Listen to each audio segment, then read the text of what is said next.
यांचं Sahyadri farmer producer कंपनीच्या वतीनं मी सहर्ष स्वागत करतो। त्याचप्रमाणे राज्य महिला आयोगाच्या अध्यक्षा माननीय सौ रुपालीताई चाकणकर यांचंही आपणा सर्वांच्या वतीनं मनापासून स्वागत करतो।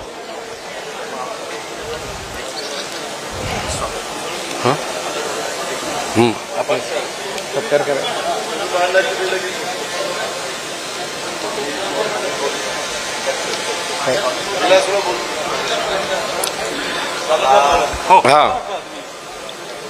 या कार्यक्रमाच्या निमित्तानं माननीय श्री अजितदादा पवार उपमुख्यमंत्री महाराष्ट्र राज्य यांचा सत्कार Shri Vilasraoji Shinde chairman Sahyadri farmer producer company Mohadi यांनी करावा अशी मी त्यांना विनंती करतो।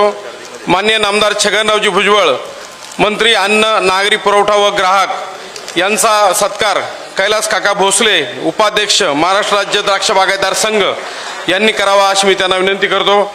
श्री माननीय नामदार धनंजय मुंडे कृषी मंत्री यांचा सत्कार रवींद्र निमसे यांनी करावा अशी मी त्यांना विनंती करतो। पुढचं घेऊ माननीय नामदार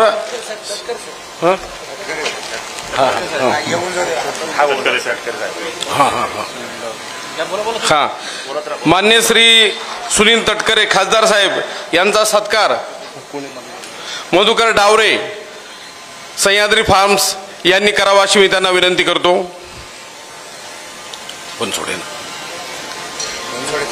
संजय बनसोडे मान्य नामदार संजय बनसोडे साहेब मंत्री क्रीडा व युवक कल्याण यांचा सत्कार रामदास पाटील संचालक सह्याद्री फार्म्स यांनी करावा अशी मी त्यांना विनंती करतो।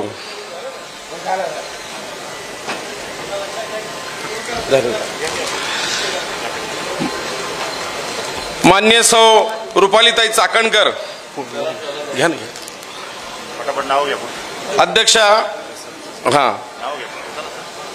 अध्यक्षा राज्य महिला आयोग यांचा सत्कार श्री झाले का? धन्यवाद। सर्वांना नमस्कार। थोडी वेळेची मर्यादा असल्यामुळे कार्यक्रम धावता घेऊया। मी सर्वप्रथम माननीय श्री अजितदादा पवार उपमुख्यमंत्री महाराष्ट्र राज्य त्याचबरोबर त्यांच्या समितीत उपस्थित असलेले राज्याचे अन्न व नागरी पुरवठा मंत्री माननीय नामदार छगन भुजबळ साहेब, कृषी खात्याचे मंत्री माननीय नामदार धनंजय मुंडे साहेब, त्याचबरोबर क्रीडा व युवक कल्याण मंत्री माननीय नामदार संजय बनसोडे साहेब, राष्ट्रवादी पक्षाचे राष्ट्राध्यक्ष प्रदेशाध्यक्ष खासदार सुनील तटकरे साहेब, त्याचबरोबर राज्य महिला आयोगाच्या अध्यक्षा माननीय सौ रुपालीताई चाकणकर आणि त्यांच्या समवेत उपस्थित असलेले राष्ट्रवादी काँग्रेस पक्षाचे जिल्हाध्यक्ष रवींद्र पगार साहेब, त्याचबरोबर सर्व उपस्थित मान्यवर आणि द्राक्ष बागायतदार बंधूंनो, आपल्याला सर्वांना कल्पना आहे की द्राक्ष शेतकरी हा सध्या एक संक्रमणामधून जात आहेत आणि वेगवेगळ्या प्रकारचे संकट मागच्या 10 वर्षापासून द्राक्ष शेतकरी हे हवामान बदलाच्या कारणामुळे असेल किंवा त्याचबरोबर कोरोनाचा काळ असेल किंवा त्याला जोडून इतर बरेच काही प्रश्न असतील, त्यामुळे संकटात आहेत आणि त्यातून जे काही सातत्याने द्राक्ष बागायतदारांचे बरेच प्रश्न राज्य सरकारपुढे मांडण्याचा विषय येतो।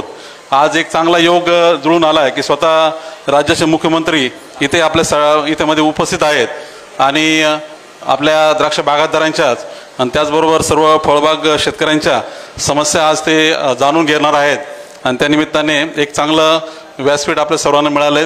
मी सर्वप्रथम आपल्या सर्व द्राक्ष बागायतदार बंधूंच्या वतीने सह्याद्रीचे त्याचबरोबर नाशिक जिल्ह्यातील आणि राज्यातील सर्व द्राक्ष बागायतदारांच्या वतीने माननीय अजितदादा पवार साहेब यांचं सर्वप्रथम स्वागत करतो आणि त्यांना धन्यवाद देतो की त्यांनी आज त्यांचा बहुमूल्य वेळ इथे आपल्या सर्वांसाठी दिलात।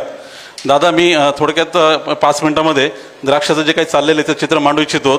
खरं तर आपल्या राज्यामध्ये आज द्राक्षाचं जे क्षेत्र आहे हे पूर्ण देशाच्या जवळजवळ 80% क्षेत्र हे आपल्या राज्यामध्ये आहेत आणि देशातून जेवढी काही द्राक्षाची निर्यात होते त्यातली 95% ही आपल्या राज्यातून होते आणि त्यातही जवळजवळ जर पाहिलं 90% ही नाशिक जिल्ह्यातून होते। आणि यामध्ये जवळजवळ आज जर पाहिलं 4 लाख एकर द्राक्ष बागा आपल्या राज्यामध्ये आहेत आणि त्यामध्ये 80,000 शेतकरी हे प्रत्यक्ष द्राक्ष उत्पादनामध्ये आहेत आणि 5 लाखच्या वरती रोजगार या द्राक्ष शेतीने आपल्या राज्यासाठी तयार केलेला आहेत। आणि त्यामध्ये जर आपण पाहिलं तर एक जो काही रोजगार आहेत हा शेतामधला असेल किंवा पॅक हाऊसमधला असेल किंवा त्याला जोडून वेगवेगळे जे काही उद्योग आहेत, पॅकिंग मटेरियल असेल, लॉजिस्टिक असेल, त्यामध्ये जो काही रोजगार तयार होतोय हा प्रत्यक्ष ग्रामीण भागात तयार होतोय, म्हणजे जिथे खऱ्या अर्थाने रोजगाराची गरज आहे। त्यामुळे एक या द्राक्ष शेतीचं किंवा द्राक्ष इंडस्ट्रीचं याचं जे महत्त्व आहे राज्यादृष्टी खूप महत्त्वाचं आहे असं मला वाटतं। आणि त्याचबरोबर आज द्राक्षाच्या बरोबर दादा आपल्या राज्यातील इतर फळबाग शेतकरी जे आहेत, डाळिंब पिकवणारे, संत्रा पिकवणारे, आंबा पिकवणारे, केळी पिकवणारे, त्याचबरोबर सगळे कोरडवाहू फळपिकं सीताफळापासून तर असे बरेच काही चिंचेसारखे बरेच उत्पादन असे आहेत की ज्याला जगाच्या बाजारात खूप मोठ्या प्रमाणात वाव आहेत।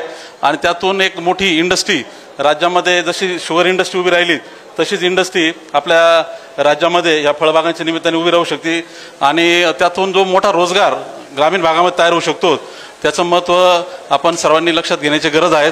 आणि त्यामध्ये जी गुंतवणूक आज दादा झालेली आहेत या सगळ्या फळबाग शेतकरीमध्ये तर ती मुख्यतः शेतकऱ्यांकडून झालेली आहे। फक्त नाशिक जिल्ह्याचं जर पाहिलं तर जवळजवळ 1.5 लाख एकर बागांमध्ये जवळजवळ आज एक 8,000 कोटीची गुंतवणूक ही झालेली आहे आणि ही पूर्णपणे 100% शेतकऱ्यांच्या खिशातून झालेली, कर्ज काढून झालेली आहे, त्यांच्या खिशातलं भांडवल टाकून झालेली आहेत।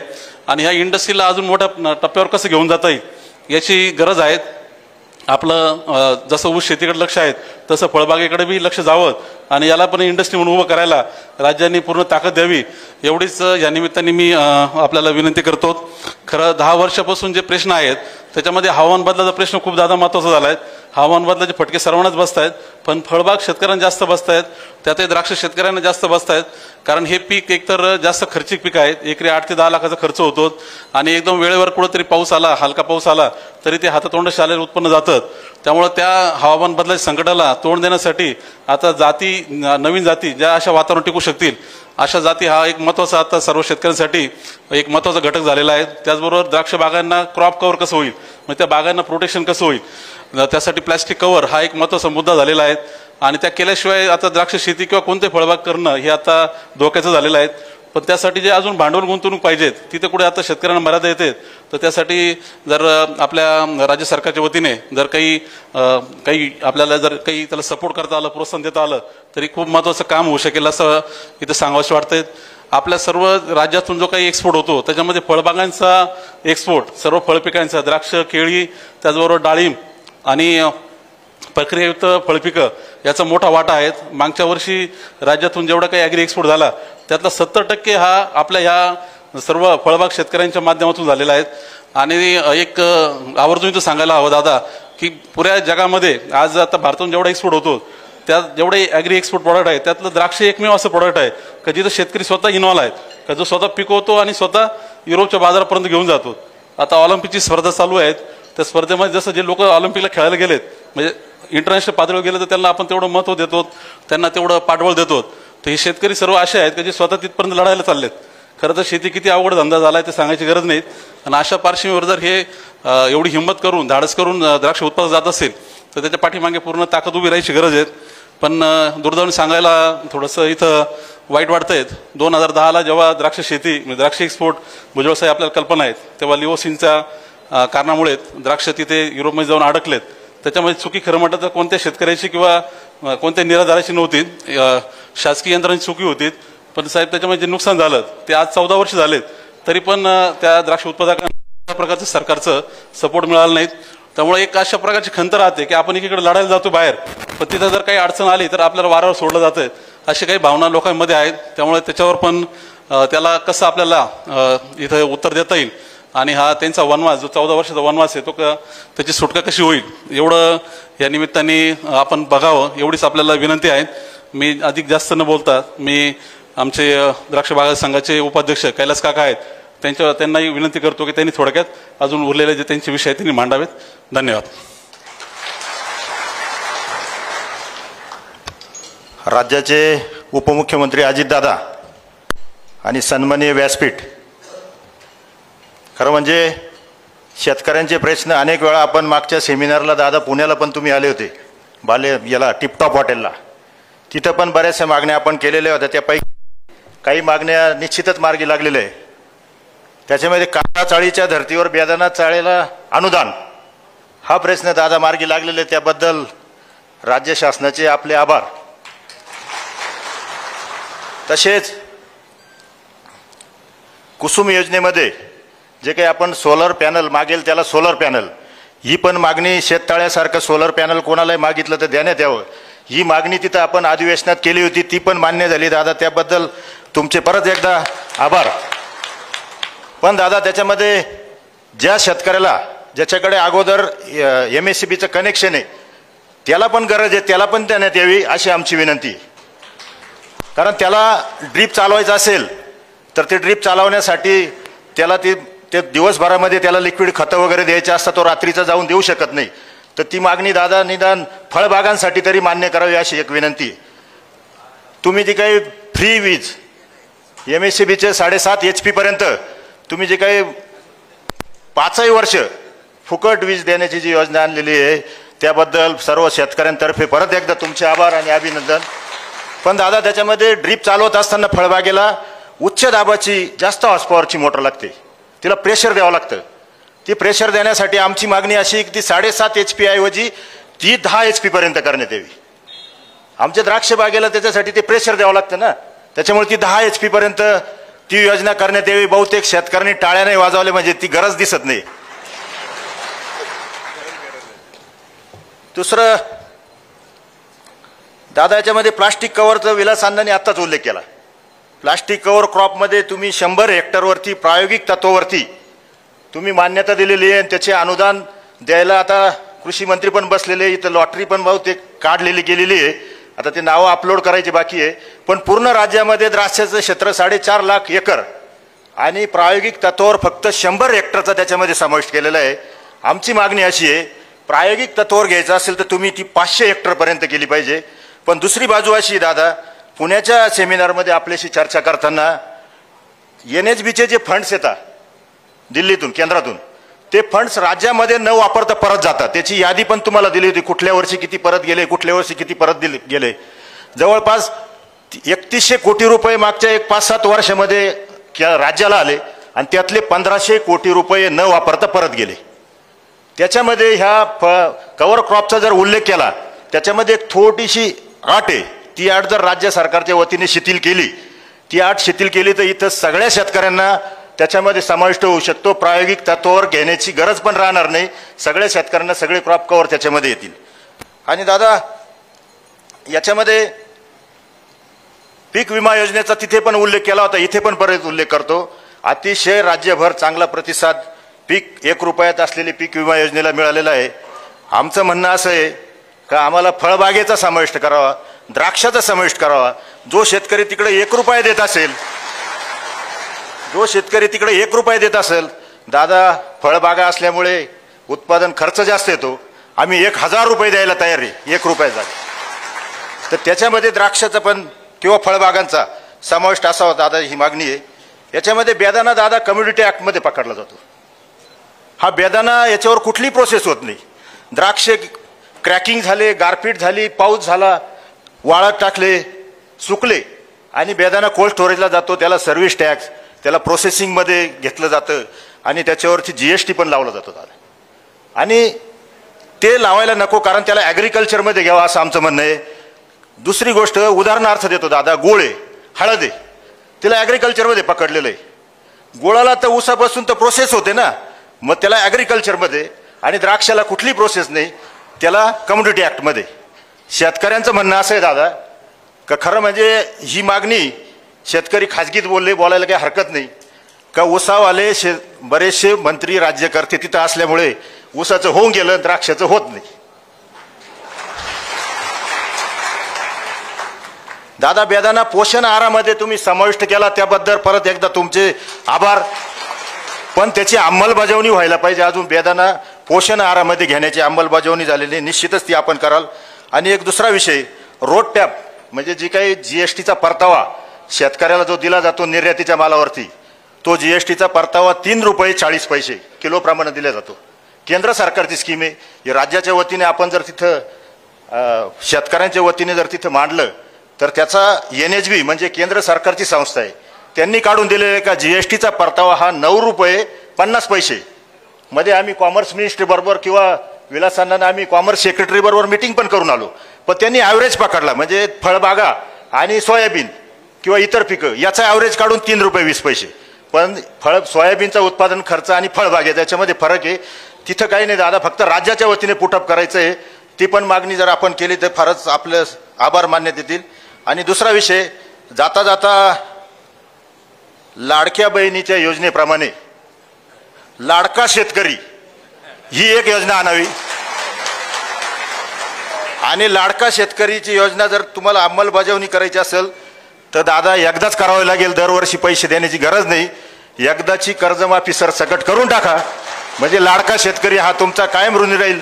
एवढे बोलून मी थांबतो. धन्यवाद.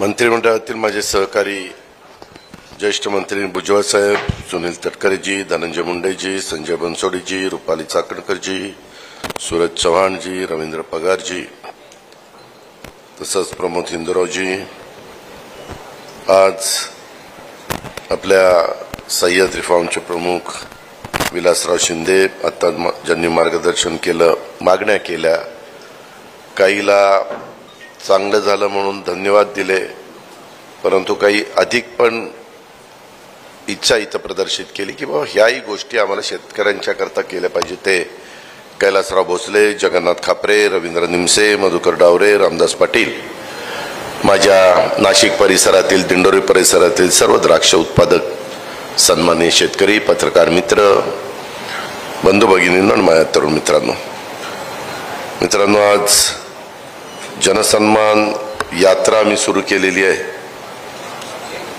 नरहरी झिरवाळ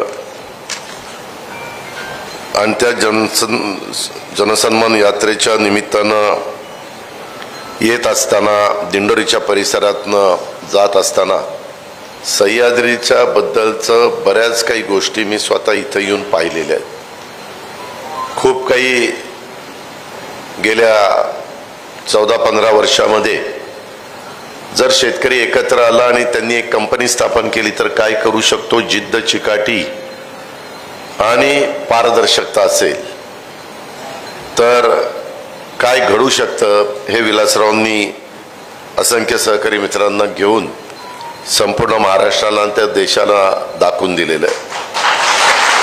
त्याबद्दल मी विलासरावांचं अभिनंदन करतो, कौतुक करतो. आज आम्ही सगळेजण तुमचं सरकारमध्ये प्रतिनिधित्व करतोय. मी देखील एक शेतकरी आहे, परंतु कैलासरावने खंत इथं व्यक्त केली की बाबा जसं साखर कारखान्यांच्या संदर्भातले निर्णय राज्य सरकार घेतं तशा पद्धतीनं द्राक्ष उत्पादक शेतकऱ्यांच्या बाबतीमध्ये घडत नाही.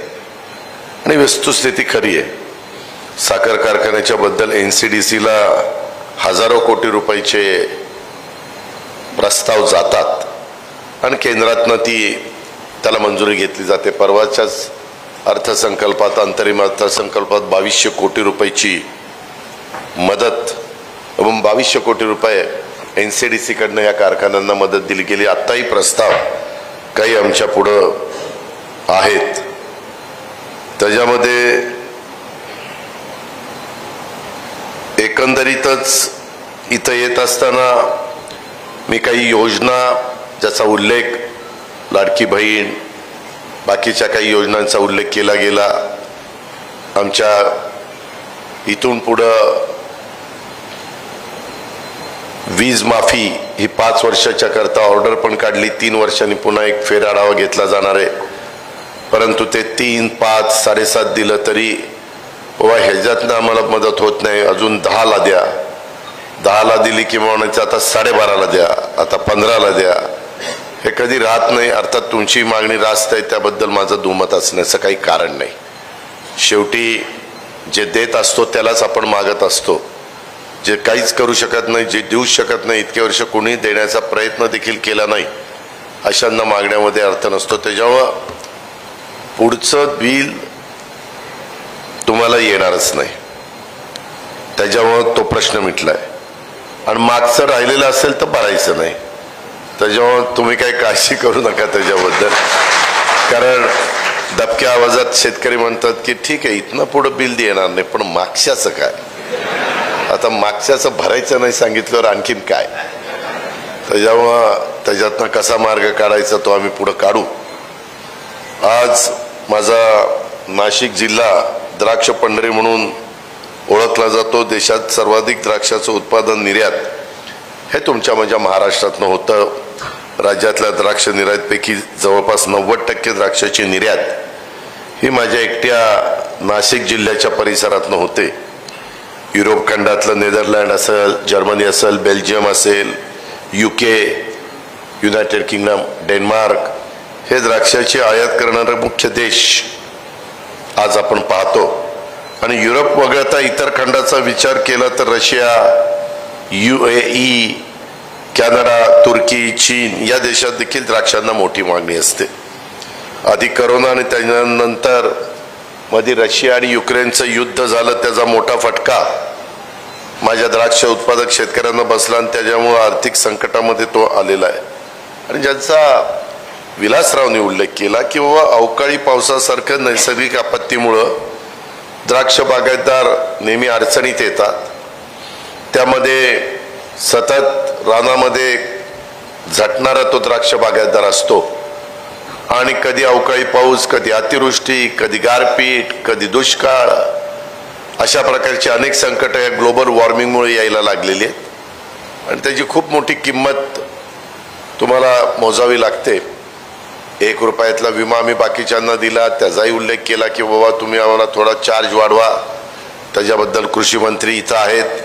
जरी हॉर्टिकल्चर वेगळा विभाग असला तरी थोडंसं धनंजय त्या संदर्भामध्ये सचिव महोदयांशी बोलून काय आपण मार्ग काढू शकतो ते जरा माहिती घ्या. मी त्याच्यात फायनान्स मिनिस्टर म्हणून जे काही मदत करायला पाहिजे ती त्या ठिकाणी करीन. पण एक गोष्ट खरी आहे, ज्या प्रकारे ऊस उत्पादक शेतकऱ्याला मोठ्या प्रमाणावर मदत होती ह्या न त्या कारणाने, तशा पद्धतीनं आमच्या द्राक्ष बागायतदारांना होत नाही. त्याकरता GSTचा उल्लेख त्यांनी केला. बेदाणा करत असताना तो आमच्या कैलासराव भोसल्यांनी केला. त्याच्याबद्दलचे आता खरं तर कैलासराव आम्ही सगळेजण निवडणुकीच्या धामधुमीमध्ये 2-3 महिने राहणार, परंतु लवकरच GST काउन्सिलची मीटिंग आहे. मी जाण्याचा प्रयत्न करणार आहे, पण मी नाही जाता आलं तर मी तिथं माझा प्रतिनिधी म्हणून कदाचित आदिती तटकरेला पाठवणार आहे. आणि त्याच्यात जर तुम्ही नोट दिली तर मी त्या GST काउन्सिलमध्ये मी गेलो तर मी, आणि माझ्याऐवजी मी आदितीला पाठवलं तर आदिती तो मुद्दा त्या बाबतीमध्ये तिथं मांडेल. आताचे कृषी केंद्रीय मंत्री हे फार शेतकऱ्यांच्या बाबतीमध्ये जागृत आहेत. ते मध्य प्रदेशचे मुख्यमंत्री असताना शिवराजजी चव्हाणांनी खूप चांगले निर्णय घेतले. त्यांचा कृषीचा विकास दर हा खूप वाढलेला आहे आणि त्यांची सगळी अर्थव्यवस्था त्या कृषीवर मोठ्या प्रमाणावर अवलंबून आहे. आपण पण करोनाच्या काळामध्ये कृषीमुळेच कसं का होईना त्याच्यातनं ताऊन सुलाखून निघालो. ही पण बाब आपण सगळ्यांनी लक्षामध्ये घ्या. त्याच्यामुळं अनेक महत्त्वाचे प्रश्न सोडवण्याच्या करता आत्ता त्यांनी चार्ज घेतल्यापासून आम्ही बघतो ते फार तत्पर असतात आणि त्यांना त्याच्यातली खूप माहिती आहे. कारण त्यांनी स्वतः राज्य एक मला वाटतं 13-14 वर्ष ते राज्याचे मुख्यमंत्री मध्य प्रदेशचे होते. आणि त्याच्यात आता आपल्याला बऱ्याच चांगल्या प्रकारे मदत होईल, कारण आता 5 वर्षाच्या करता ते सरकार दिल्लीमध्ये आलेलं आहे. इतर पण कांद्याचे प्रश्न आहेत. कांदा निर्यात बंदी आणता कामा नये. त्याच्यात दुर्दैवाने मध्ये श्रीलंकेला जी घटना घडली, श्रीलंकेच्या प्रमुखाला अक्षरशः पळून जावं लागलं आणि तिथली लोक त्यांच्या स्विमिंग पूलमध्ये कशी पोहत होती, त्यांच्या बेडवर कशी झोपत होती, काय उड्या मारत होती, तीच गोष्ट परवा बांगलादेशला घडली. अक्षरशः ज्या बांगलादेशची निर्मिती शेख मुजीबुर रहमान यांनी केली आणि त्यांच्या पुतळ्याच्या कशा पद्धतीनं अवहेलना करण्यात येत होते. त्यांची मुलगी इतके वर्ष त्यांनी तिथं चांगल्या पद्धतीनं देश चालवला परंतु त्यांना 45 मिनिटाची वेळ देण्यात आली. 45 मिनिटात देश सोडा आणि मग ते चॉपरमध्ये बसून आपल्या भारतामध्ये त्यांनी आसरा घेतलेला आहे. ही अवस्था आहे. आपला पण बराचसा माल हा बांगलादेशमध्ये देखील जातो.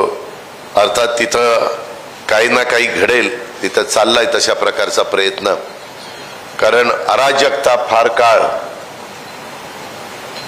टिकणं हे कुठल्याही देशाच्या दृष्टिकोनातनं अतिशय घातक असतं आणि त्याच्यातनं मार्ग निघेल असं वाटतंय सध्या तरी.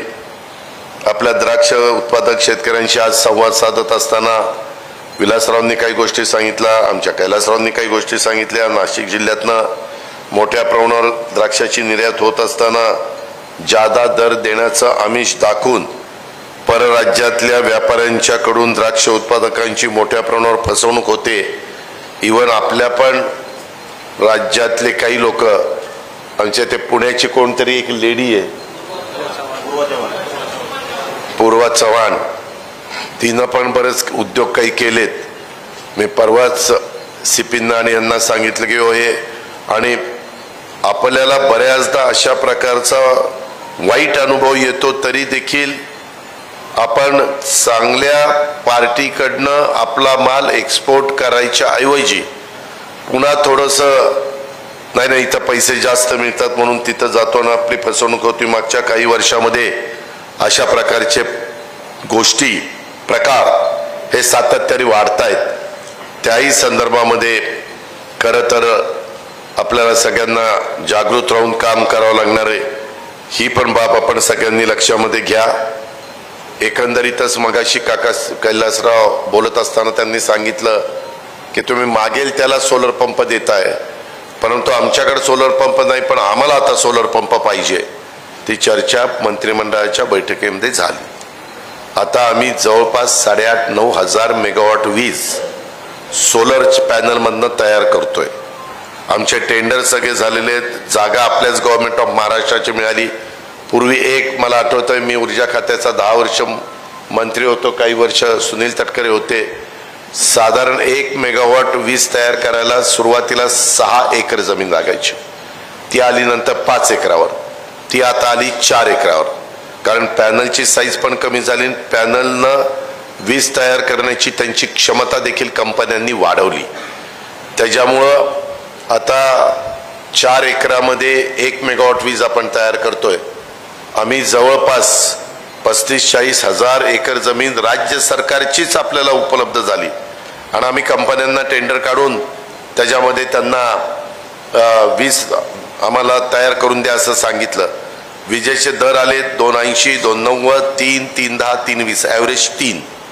त्याच्यामुळं आम्हाला याच्या आधी 7 रुपयाने वीज घ्यावी लागायची सगळा खर्च धरून, आता ती 3 रुपयाने मिळते. आणि हे कैलासराव साधारण 1 वर्ष जरा तुम्ही दम काढा. 1 वर्षांनी आम्ही सगळ्या शेतकऱ्यांना जे वीज घेणारे आहेत सोलरवाले नाहीत त्यांनाही दिवसा वीज देणार आहे, रोज दिवसा. कारण आपल्या महाराष्ट्रामध्ये 9,000 मेगावॉट वीज ही दिवसा सूर्यप्रकाश उगवला की सूर्य उगवल्यानंतर ती वीज आपल्याला मिळणार, सूर्यास्त झाल्यावर बंद होणार. त्याच्यावर आम्हाला पण आता इथनं पुढं त्यावेळेस रात्री वीज देण्याचं कारण नाही. आणि म्हणून काही काळाकरताच तो प्रश्न आहे.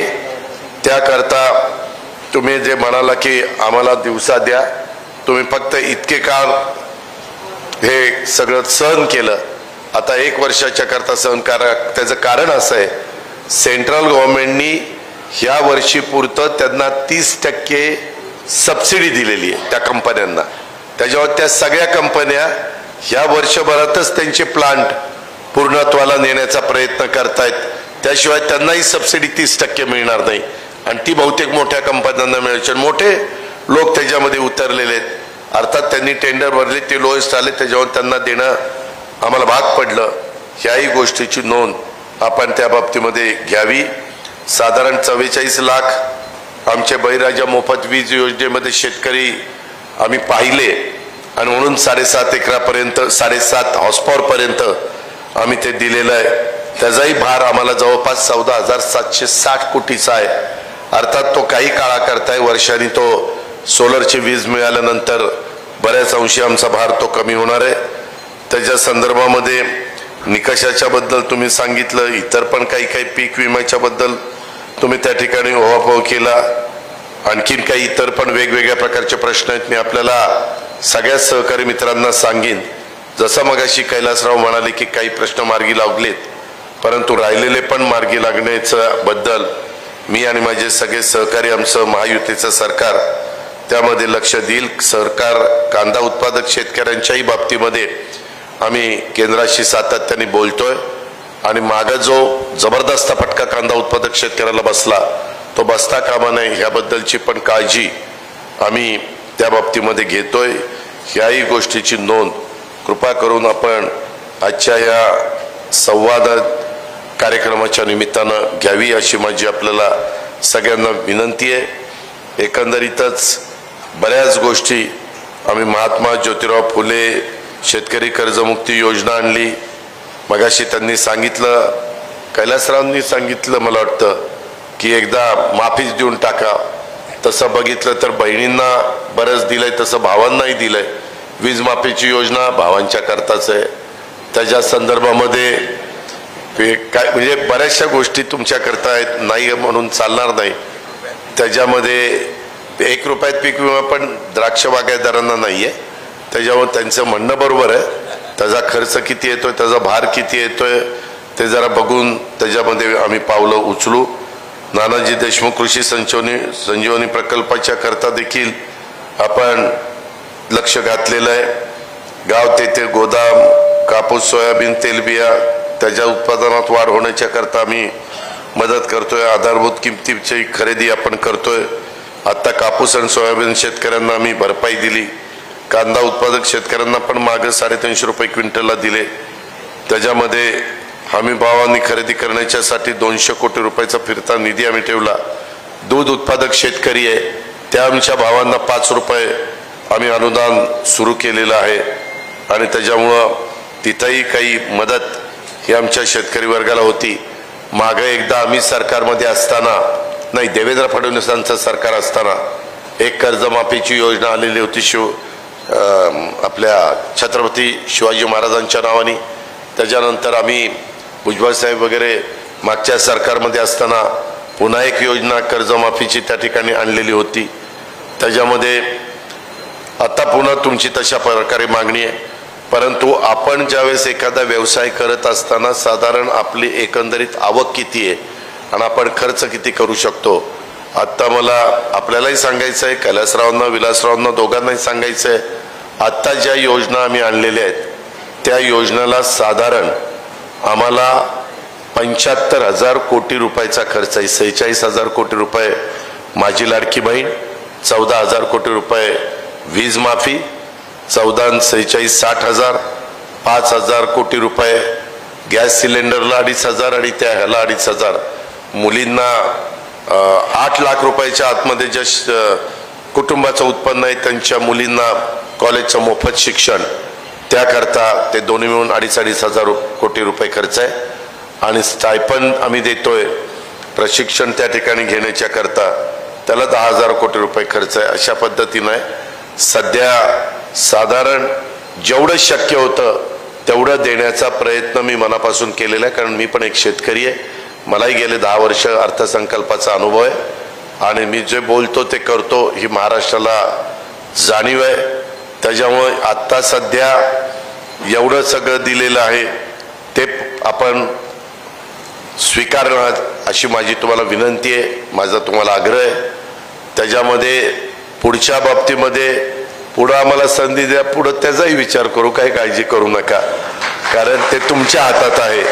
आणि शेवटी काही गोष्टी आत्ता जसं सांगण्यात आलं की बाबा द्राक्षाच्या बाबतीत किंवा काही इतर गोष्टीत तिथं त्याच्यात थोडंसं अधिकचं लक्ष, कारण मीच अर्थमंत्री असतो मध्ये बेदाण्याला पण आम्ही काही प्रमाणात मदत केली, काही द्राक्षाला पण केली, परंतु अजून काही मदत करणं गरजेचं आहे. द्राक्ष तयार होत असताना तसं काही फार त्याच्यावर काही प्रक्रिया, नुसतं ते सुकवलं जातं अशा पद्धतीच्या त्या बाबी आहेत. तर तिथं पण मी ज्यावेळेस माझ्या पुढं फाईल येते किंवा मी चर्चा करतो तिथं मी सगळ्या माझ्या सहकाऱ्यांना सांगेल की हे केलं पाहिजे. तोही घटक एक महत्त्वाचा घटक आहे.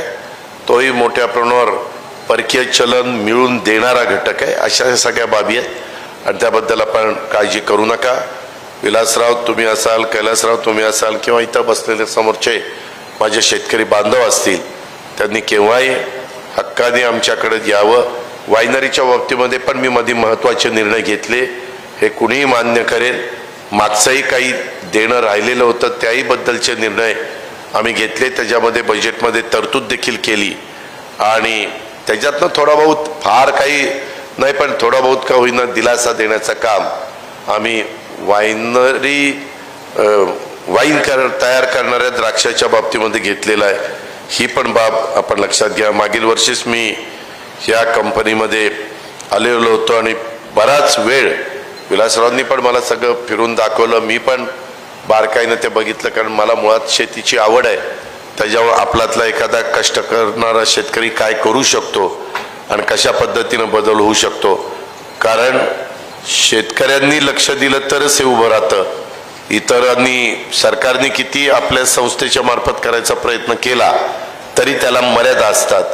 आणि त्याच्यामुळं ह्या आपल्या असणाऱ्या कंपनीचा चांगला उपयोग आपण महाराष्ट्रातल्या सगळ्या शेतकऱ्यांच्या बाबतीमध्ये करून घेऊया.